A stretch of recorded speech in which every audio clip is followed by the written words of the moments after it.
O vllai dashur musliman, Allahu Azza wa Jall hidhrohet kur krijesa, robi i tij i drejtohet dikujt tjetër dhe i lutet dikujt tjetër dhe haron Allahun Azza wa Jall. Prandaj thot një poet, la taqsidil makhluqa wa rabbuka aqrabu. Asnjëherë mos u drejto drejt krijesave, nga se Zoti yt është më afër ty. Wa man qasada al makhluqa la shakka yat'abu. Ai i cili thot shpesh herë drejtohet drejt krijesave me lutje, shpesh herë ju nënshtrohet krijesave, me të vërtet thot nuk ka dyshim se ky një ditë do të lodhet. Pastaj thot la tas'alanna bunayya adama hajatan wasalil ladhi abwabuhu la tuhjabu.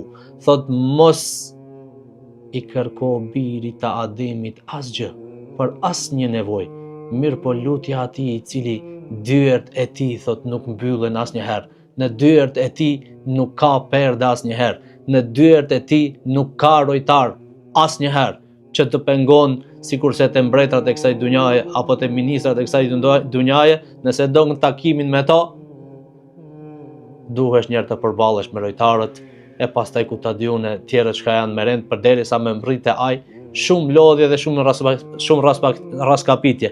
Mirë po te Allahu Azza wa Jall shumë kollaj ke, vetëm drejtoje zemrën tënde, bjeri në sejdë dhe lutje Allahut Azza wa Jall, te ai duaja jote shkon pa perde dhe pa pengesa.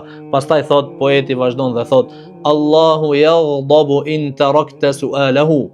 Allahu Azza wa Jall hidhrohet nëse ti e len lutjen dhe nuk i lutesh Allahut Azza wa Jall. Wa bunayya Adama hina yus'alu yaghdabu.